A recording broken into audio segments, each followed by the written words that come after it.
Bonjour. Dans cette série de vidéos, nous allons faire un voyage au pays de Jésus. Et dans cette vidéo, bien, nous parlons des partis religieux à l'époque de Jésus.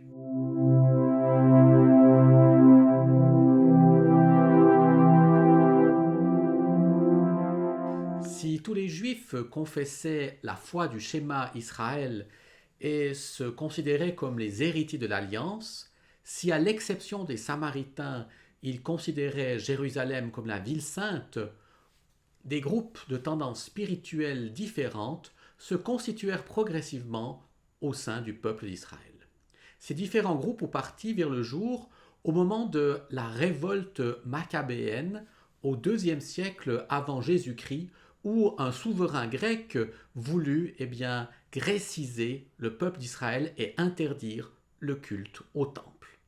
Et dans ce mouvement, un réveil religieux des Hassidéens ou des Pieux, c'est dans ce mouvement qu'il faut rechercher l'origine des trois grands partis dont nous parle Flavius Joseph, à savoir les Sadducéens, les pharisiens et les Esséniens. Les Hassidéens s'opposaient à l'influence hellénistique grecque en Israël avant même qu'Antiochus Épiphane, ce souverain grec, ne s'en prenne au culte juif. Et aussi, c'est de manière toute naturelle qu'ils vont s'unir à la résistance des Maccabées, Judas Maccabée et de ses frères. Toutefois, les dérives de la dynastie maccabéenne créaient rapidement des mécontentements et des divisions.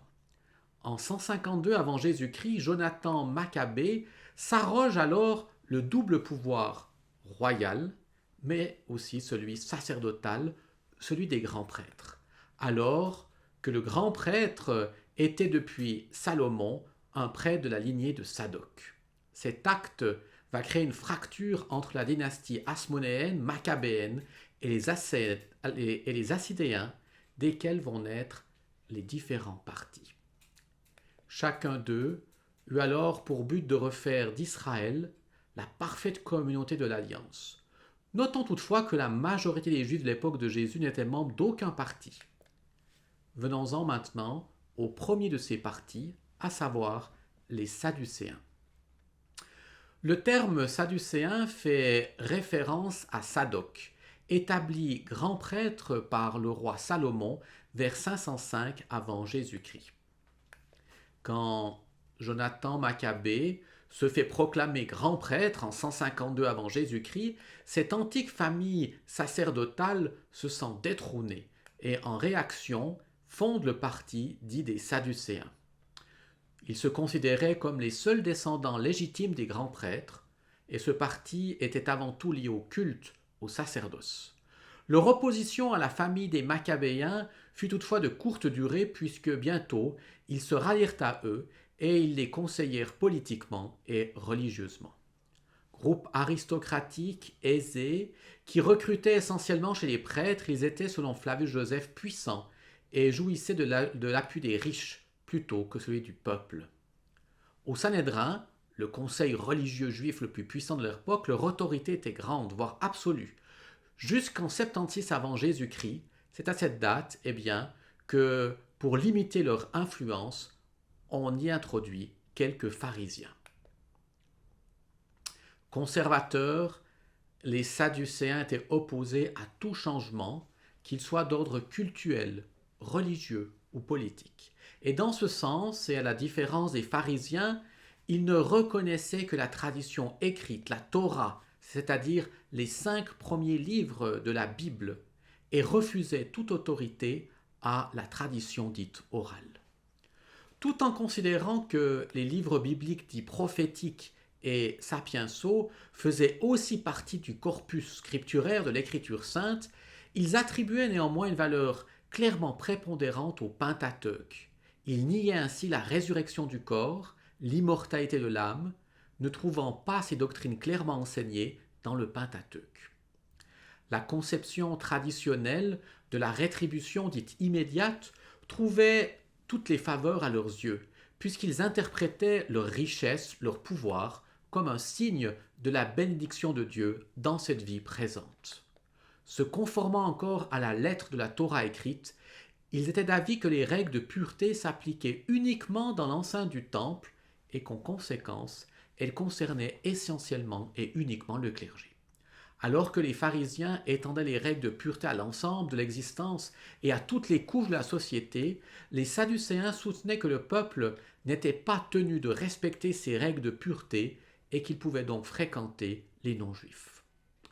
Partisans encore du libre arbitre, ils affirmaient la non-intervention de Dieu dans les affaires des hommes, puisqu'il leur avait donné le libre arbitre nécessaire pour diriger leur vie et régler leurs problèmes. À l'époque du Nouveau Testament et de Jésus, les Sadducéens avaient toutefois perdu de leur prestige et de leur pouvoir politique et religieux. Plus populaires, les pharisiens grignotaient une grande partie de leur autorité, y compris dans le domaine cultuel. C'est sans doute la raison pour laquelle les évangiles s'y réfèrent peu. Une seule fois, ils nous relatent une controverse dans laquelle ils viennent interroger Jésus à propos de la résurrection des morts, qui, comme nous le rappelons, il n'y croyait pas. Deuxième des grands partis, les pharisiens.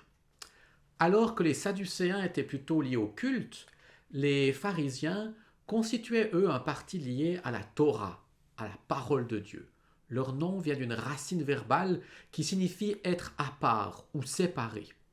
En fidèles disciples des Hasidéens, les pieux dont nous avons déjà parlé, leur idéal consistait à faire d'Israël un peuple de saints.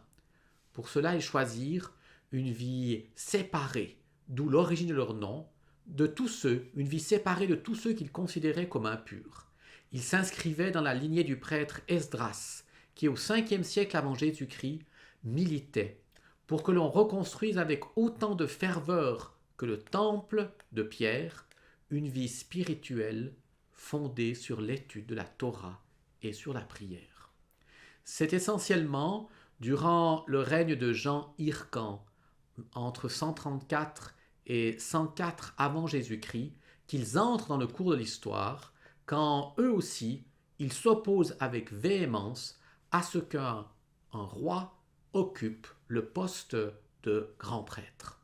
La tension parvient à son paroxysme sous le règne d'Alexandre Janet, 103 à 76, qui les persécutera de manière cruelle.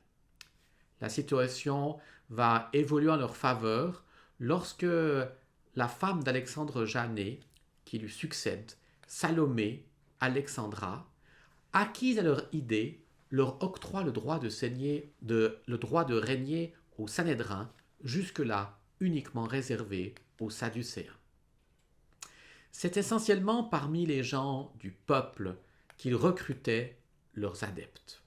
Si de nombreux scribes, des lévites formaient leur rang, quelques prêtres aussi étaient néanmoins acquis à leurs idées. Moins influents que les Sadducéens sur le plan politique, ils bénéficiaient toutefois d'un large soutien du peuple, tant et si bien que les autorités, craignant des soulèvements populaires, furent contraints de tenir de plus en plus compte de leur avis. Ils excellaient dans la connaissance de la loi, qui pour eux comprenait à la fois la Torah écrite, mais aussi la Torah orale. Cette dernière, également donnée par Dieu au Sinaï, était une interprétation de la loi écrite. Transmise de génération en génération, la Torah orale permettait d'appliquer les commandements aux détails de l'existence quotidienne. Tradition vivante également, elle offrait la possibilité d'ajuster les pratiques religieuses aux conditions de vie nouvelles. Leur religion se voulait légaliste, persuadée que le salut résidait dans la stricte observance de la loi. C'est de la Torah orale que naquirent leurs principales idées, telles que l'égalité des hommes, la foi en la résurrection des morts ou encore la croyance en la rétribution dans l'au-delà. Ces enseignements leur valurent la faveur du peuple et des masses. En effet, pour le peuple dont la vie quotidienne était marquée de souffrances, de difficultés, les idées de vie après la mort ou de rétribution, c'est-à-dire de jugement selon le mérite, étaient encourageantes. L'espérance messianique les habitait aussi.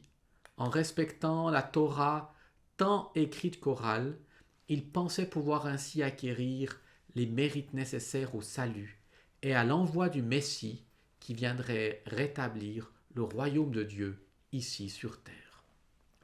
À la différence des Sadducéens, ils croyaient à l'existence des anges qu'ils considéraient comme des intermédiaires entre Dieu et les hommes. Le mouvement pharisien fut le seul à survivre aux événements de la guerre juive et de la destruction du temple en 70 de notre ère. De Yavné, en Galilée, sous la conduite de Yohanna ben Zakkai, le pharisaïsme permit une renaissance du judaïsme. Privée de son temple, la religion juive se redéfinit alors, excluant par là même de leur synagogue la jeune église chrétienne qui croyait en Jésus, le Messie. Les évangiles mentionnent à de nombreuses reprises les pharisiens, et de manière plus souvent négative. Jésus semble reprocher de s'être enfermés dans leur légalisme, d'avoir délesté la justice et l'amour, d'être des hypocrites. Ce portrait dressé par les évangiles est sans doute trop unilatéral et reflète sans doute davantage les tensions vécues par la communauté chrétienne au moment de la rédaction du Nouveau Testament, plus que celles connues par Jésus durant son ministère. Car en effet, par bien des aspects, la prédication de Jésus était assez proche de celle des pharisiens, tels ses enseignements sur le royaume des cieux, la fin des temps, sur les anges, la foi en la résurrection des corps, ou encore en l'avènement du Messie. Disons encore quelques mots à présent sur les Esséniens. Les Esséniens se caractérisaient par un type de vie monastique. Leur nom dérive probablement de l'hébreu chassidim, qui signifie pieux. C'est probablement au moment où Jonathan Maccabée, toujours lui, se fait proclamer grand prêtre en 152 avant Jésus-Christ, que naquit le mouvement essénien. Contestant la légitimité du grand prêtre, ces juifs pieux se retirent alors du monde et fondent des communautés de type monastique d'où les femmes étaient généralement exclues. Ils mettaient leurs biens en commun, menaient une vie austère, pourvoyant à leurs besoins par leur travail manuel, généralement l'agriculture. Le temps qui leur restait était consacré à l'étude de la loi, vivant dans l'attente du jugement dernier. Ils se considéraient comme les authentiques fils de Sadoc, le grand prêtre par excellence, nommé par Salomon, dont les grands prêtres actuels corrompus usurpaient l'héritage. Ils vivaient ainsi volontairement à l'écart du temple, dans l'attente que Dieu vienne le purifier et y restaurer le culte véritable. Vivant dans l'ascèse, ils s'efforçaient de construire un temple spirituel dans lequel les sacrifices sanglants seraient remplacés par la sainteté de leur existence. Plus encore que les pharisiens, la pureté revêtait pour eux une importance primordiale. Ainsi, le simple fait d'aller à Celle, nécessitant une purification, ils pratiquaient le bain rituel de manière fréquente afin de combattre les souillures. Ils partageaient également avec les pharisiens la foi en la résurrection des morts et en la rétribution.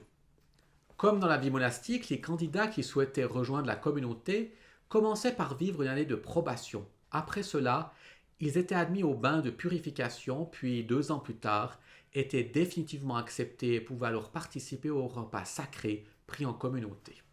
Selon le philosophe juif Philon d'Alexandrie, ils ne furent jamais très nombreux. Beaucoup de savants ont également identifié les Esséniens à la communauté de Qumran au bord de la mer Morte.